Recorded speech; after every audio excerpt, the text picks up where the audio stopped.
more people on the water, but accidents happen all the time, and water rescues in the district are handled by a special unit of police. As Chief Investigative Reporter Emily Miller uncovered, the police are so understaffed, there are long periods of time every day when they can't do water rescues. Emily joins us now with the exclusive investigation. Emily?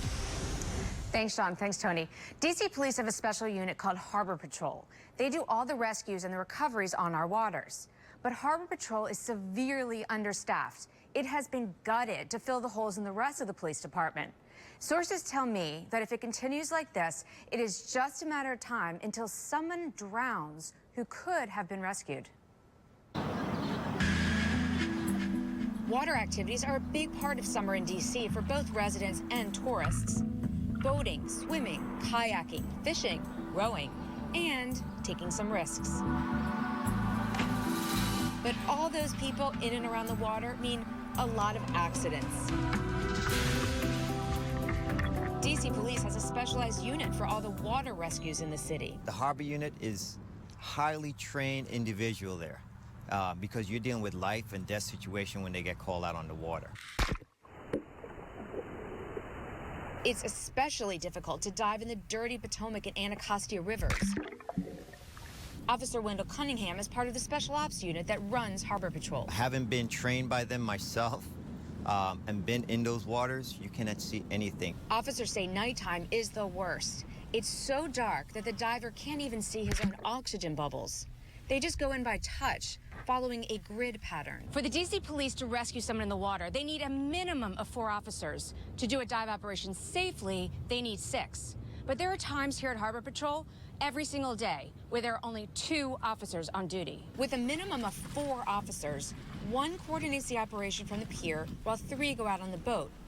When 1 diver goes down into the water, an officer is tethered to him and keeps the communication lines open. After 30 minutes or so, the diver in the water comes out and the second diver goes in order to continue the search. The biggest hole in the schedule is from 11 p.m. to 7 a.m. There has been only 1 officer on duty. About a month ago, Officer Cunningham met with the Special Ops commander and insisted that he beef up that shift. But the commander added only 1 more person. And that's still, to me, short. We're talking 1 person in the water and 1 person manning and watching over it. Well, we're still missing 2 more people. So if you fall off a boat and go missing in those hours, the police divers can't save you.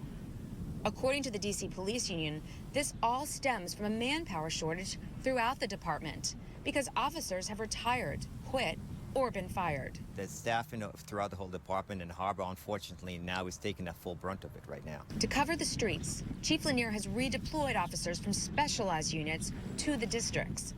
Harbor Patrol right now has 18 active divers, but 4 of them are redeployed each week to the districts. On top of that, 2 of the trained divers are retiring this summer.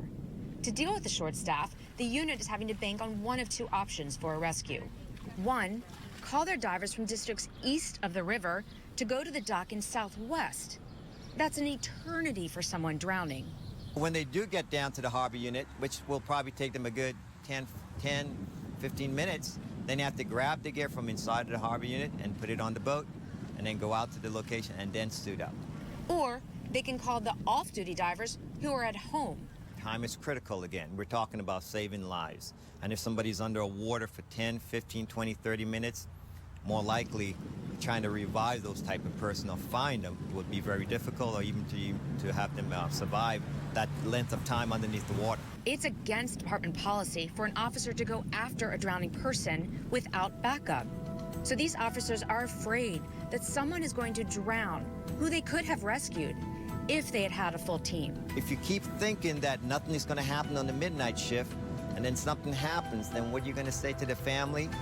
What is the department going to say? You know that they're going to, first thing they're going to say, I didn't know about that? Yeah, you know about it. Well, I asked Chief Lanier's spokespeople to interview an official on camera about all of this, but they didn't reply at all. So I followed up and asked for at least a written comment. And this is what we got from the chief's spokeswoman, Gwendolyn Crump. And her full email is on our website. She said there are a total of 18 divers assigned to the harbor unit and are spread out to sufficiently cover any mission during any tour of duty. Currently, there are 4 divers assigned to the midnight tour of duty. Now, Gwendolyn also said we also have an on-call system as well if there is a need for additional personnel.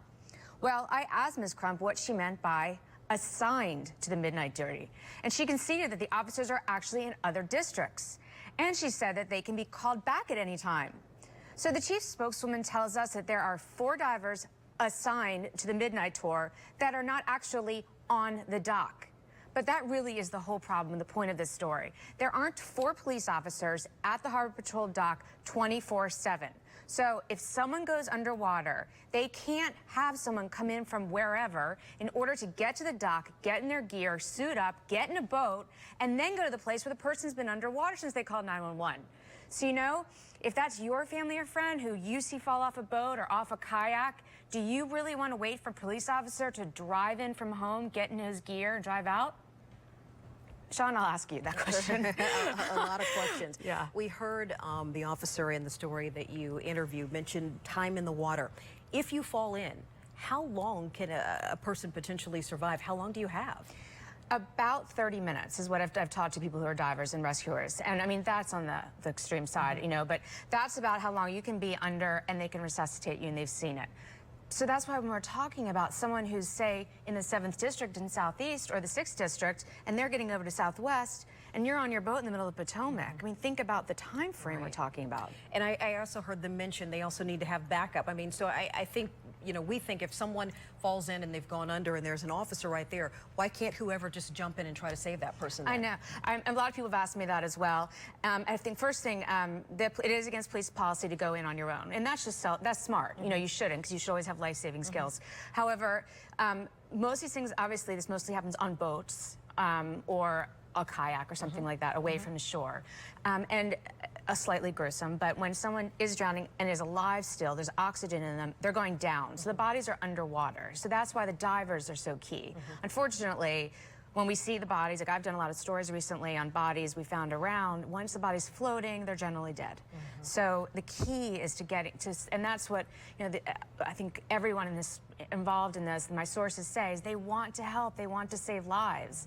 And in order to do that, you need just at least 4 people on that dock all the time. Absolutely. All right, makes sense. All right, I know we'll be following this one up. Yes. All right, Yes. thanks, Emily. Thank Tony? you. All right, still to come.